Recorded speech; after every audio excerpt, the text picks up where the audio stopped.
Welcome to Module 9 of the Small Business 101 webinar series. This module is all about your intellectual property.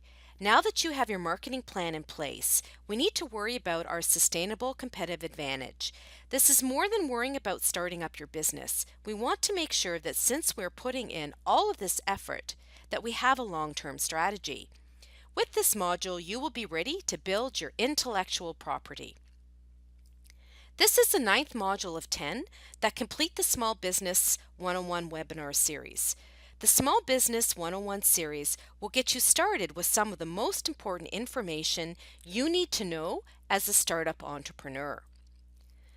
The goal of this module is to start to build and think about your intellectual property, also known as IP. That is part of your long-term strategy, and to do this cost effectively. In the last module, we walked through your marketing plan and strategy. You are now starting to get the word out there about your product or service. Now that we have our marketing plan, we need to ensure that we are building a strong business with a long-term competitive advantage over the competition. We need to have a better understanding of intellectual property, how to use it, and what is the best fit for us. A common mistake that an entrepreneur makes at this stage is thinking that a business is just a product or service. In order to add even more value, a business begins to develop its intellectual property. The intellectual property over time will continue to add value into the business and also continue to differentiate you from your competition. Let's get started in building this. To do this, we're going to walk through the following: the benefits of intellectual property, why to do this, what is the value behind it, how is this integrated, the types of intellectual property, what are the options and the advantages of each, how to use intellectual property, and finally, the cost-benefit of intellectual property. We will figure out how to determine when a type of intellectual property simply doesn't make sense. Let's begin. Intellectual property are the ideas and novel concepts that are developed by you and your business. This can include written works, software code, new product designs, recipes, artwork, technology breakthroughs, concept design, business processes and efficiencies, the way you interact with your customers, and the list goes on. Intellectual property is just that: the knowledge that your business develops and can be used for strategically many reasons. Your product or service could simply be better, and you can protect that. Your product or service might have a strong following of loyal customers, and you don't want people to be able to copy you, so you need to protect that. The interaction with your customers might be better, or the overall efficiencies across your business or supply chain might be unique, and you will want to protect these. Lots of people think that intellectual property is just for the product, but it can be the service and how the business operates in general. The biggest benefit of being able to protect our intellectual property is that we can come up with sustainable competitive advantages, and that entices us as entrepreneurs to keep on pushing the boundaries and exploring what works best. There are many different types of intellectual property, and it is not a one-size-fits-all. You need to understand why you are protecting your IP and if it makes sense. Some businesses don't formally protect their IP at all. Why? The competitive advantage is so important to them that they keep on inventing ways of being better. They keep ahead of the curve. But sometimes it does make sense to use IP. Let's see what the options are. We will walk through the definitions from the Canadian Intellectual Property Office, the advantages, disadvantages, and examples of each of the following: patents, trademarks, industrial design, copyrights, and trade secrets. First, patents. The criteria for a patent is that it needs to be novel. It has to, in fact, be new. Non-obvious. It can't be something that people would just naturally think of to do. Useful. It needs to have a purpose. The major advantage is that you have 20 years of protection for full use of the patented product or process or design.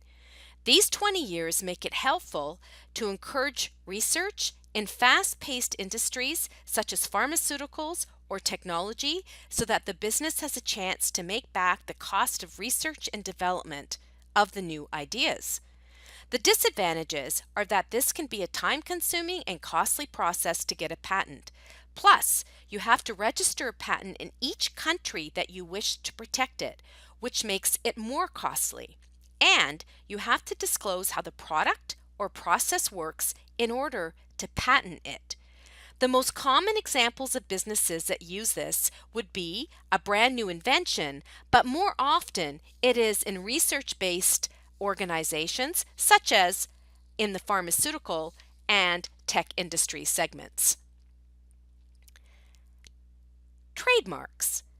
The definition is a set of letters, words, sounds, or designs that are part of your business's brand. So the classic examples that we are familiar with would be all the slogans, jingles, logos, or brand names that we hear and see. Anything that we associate with one of the larger brands out there has been trademarked. The advantage is that the protection is indefinite, so that you can continue to protect this branding for the long term. The main disadvantage is that you have to continue to ensure that your registration is updated upon renewal or others could take it from you. Another criteria is that what is trademark actually has to be used. If it isn't being used, it will become difficult to continue to register it. The key examples are ones from restaurants or clothing brands. This includes logos, taglines, and brand names. Industrial designs are the visual features of shape, configuration, pattern, or ornament, or any combination of these features applied to a finished article. So basically, if you are figuring out how to automate something and do mass production, this is a good fit. The advantages are 10 years of protection. Again, you have to share your process in order to take advantage of this. One of the best examples would be IKEA, that has come up with a unique way to package and ship their furniture. They have figured out how to mass produce and ship it in an efficient way, almost anything in your home. Copyright provides protection for written works, artistic, dramatic, or musical works, including computer programs, and other subject matter known as performances, sound recordings, and communication signals.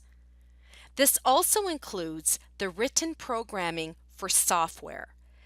The advantage is that this is one of the easiest ways to protect your intellectual property. You simply have to put the owner of the copyright with a C in a circle and the date it was written. This means that people cannot reproduce this or use it. You can copyright your training documents, business processes, artistic works, programming, or even the copy on your website. Plus, it lasts 50 years after the death of the person who created it, or it can belong to the corporation, and it is internationally recognized. You could also register your copyright if you choose to. The downside is that it doesn't cover anything that isn't written, recorded, or drawn. This is great for learning companies or recording studios or artists. Trade secrets is just keeping important business information a secret. So exactly what it sounds like. The advantage is that it is cheap and it lasts. The downside, of course, can you trust that it will stay a secret?